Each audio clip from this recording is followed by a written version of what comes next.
ನಮಸ್ತೆ ವೀಕ್ಷಕರೇ, ನಿಮಗೆ ಈ ವಿಡಿಯೋ ಇಷ್ಟವಾದರೆ ಲೈಕ್, ಶೇರ್, ಸಬ್ಸ್ಕ್ರೈಬ್ ಮಾಡಿ ಪ್ಲೀಸ್. ಈ ತಾಯಿಯು ನೋಡಲು ಎಷ್ಟು ಸುಂದರವಾಗಿದ್ದಾಳೆ. 2 ಕಣ್ಣು ಸಾಕಾಗಲ್ಲ ಈ ತಾಯಿಯನ್ನು ನೋಡೋಕೆ. ಈ ತಾಯಿ ಎಲ್ಲ ಜೀವಿಗಳಿಗೆ ಆಹಾರವನ್ನು ನೀಡುತ್ತಾಳೆ. ಹೌದು ವೀಕ್ಷಕರೇ, ನೀವು ಕೂಡ ತಾಯಿಯ ಬಳಿ ಹೋಗಿದ್ದೀರಿ, ತಾಯಿಯನ್ನು ನೋಡಿ ಆಶೀರ್ವಾದ ಪಡೆದಿದ್ದೀರಿ. ಹಾಗಾದರೆ ಆ ತಾಯಿ ಎಲ್ಲಿರುವುದೆಂದು ನೋಡೋಣ ಬನ್ನಿ ವೀಕ್ಷಕರೇ. ಅದೇ ಹೊರನಾಡಿನ ತಾಯಿ ಅನ್ನಪೂರ್ಣೇಶ್ವರಿ. ಈ ತಾಯಿ ಅನ್ನಪೂರ್ಣೇಶ್ವರಿಯಾಗಿದ್ದು ಹೇಗೆ ನೋಡೋಣ ಬನ್ನಿ. ಒಮ್ಮೆ ಮಹಾದೇವ ಮತ್ತು ಪಾರ್ವತಿಯು ಪಗಡೆ ಆಟವನ್ನು ಆಡುತ್ತಿದ್ದರು ಮತ್ತು ಗೆಲ್ಲಲು ತಮ್ಮ ಆಸ್ತಿಯನ್ನು ಪಣಕ್ಕೆ ಇಟ್ಟು ಆಟ ಆಡಲು ಆರಂಭಿಸಿದರು.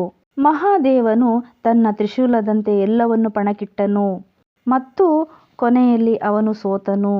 ಆದ್ದರಿಂದ ಅವರು ಭಗವಾನ್ ಶ್ರೀ ವಿಷ್ಣುವಿನ ಸಹಾಯವನ್ನು ಕೇಳಿದರು. ನಂತರ ಅವರು ಮತ್ತೊಮ್ಮೆ ಆಟವನ್ನು ಆಡಲು ಹೇಳಿದರು.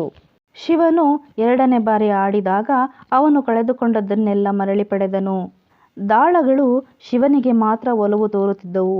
ಆದ್ದರಿಂದ ಕೊನೆಗೆ ಪಾರ್ವತಿ ದೇವಿಗೆ ತಿಳಿಯಿತು, ಮಹಾದೇವನು ವಿಷ್ಣುದೇವನ ಸಹಾಯವನ್ನು ತೆಗೆದುಕೊಳ್ಳುತ್ತಿದ್ದಾನೆ ಮತ್ತು ಅವನ ಇಚ್ಛೆಯಂತೆ ದಾಳಗಳು ಉರುಳಿದವು. ವಂಚನೆಯ ಬಗ್ಗೆ ತಿಳಿದು ಪಾರ್ವತಿ ದೇವಿಯನ್ನು ಕೆರಳಿಸಿತು.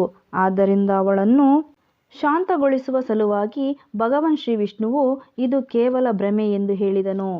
ಇದನ್ನು ಕೇಳಿದ ಪಾರ್ವತಿ ದೇವಿಯು ಇನ್ನೂ ಹೆಚ್ಚು ಕೋಪಗೊಂಡಳು. ಈ ವಿಷಯಗಳನ್ನು ಇನ್ನಷ್ಟು ಹದಗೆಡಿಸಿತು. ಹಾಗಾಗಿ ಪಾರ್ವತಿ ದೇವಿಯು ಅಲ್ಲಿಂದ ನಾಪತ್ತೆಯಾದಳು. ಅವಳು ಕಣ್ಮರೆಯಾದ ನಂತರ ಭೂಮಿಯು ಒಣಗಿತು. ಇದರಿಂದ ದೇವತೆಗಳು, ಅಸುರರು, ಮಾನವರು ಮತ್ತು ಎಲ್ಲ ಜೀವಿಗಳು ಅವಳಿಗೆ ಮನವಿ ಮಾಡಲು ಪ್ರಾರಂಭಿಸಿದರು. ತಾಯಿಯಾದ ಆಕೆ ತನ್ನ ಮಕ್ಕಳ ಕಷ್ಟಗಳನ್ನು ನೋಡಲಾಗಲಿಲ್ಲ ಮತ್ತು ಹಸಿವಿನಿಂದ ಸಾಯುತ್ತಿದ್ದರು. ವಾರಣಾಸಿಯಲ್ಲಿ ಆಹಾರ ಮತ್ತು ಪೋಷಣೆಯ ದೇವತೆಯಾಗಿ ಅಮ್ಮ ಅನ್ನಪೂರ್ಣೇಶ್ವರಿ ಮಾತೆಯ ರೂಪದಲ್ಲಿ ಮತ್ತೆ ಕಾಣಿಸಿಕೊಂಡಳು. ನಂತರ ಶಿವನು ಕ್ಷಮೆಯ ಸಂಕೇತವಾಗಿ ಅವಳಿಂದ ಭಿಕ್ಷೆ ಬೇಡಲು ಒಂದು ಬಟ್ಟಲನ್ನು ತೆಗೆದುಕೊಂಡನು. ತಾಯಿ ಅನ್ನಪೂರ್ಣೇಶ್ವರಿಯು ಕೂಡ ಪ್ರೀತಿಯ ಸಂಗಾತಿಯ ಮೇಲೆ ಹೆಚ್ಚು ಕಾಲ ಕೋಪಗೊಳ್ಳಲಿಲ್ಲ. ಆದ್ದರಿಂದ ಅವಳು ಅವನನ್ನು ಕ್ಷಮಿಸಿ ಅವನಿಗೆ ಆಹಾರವನ್ನು ನೀಡಿದಳು.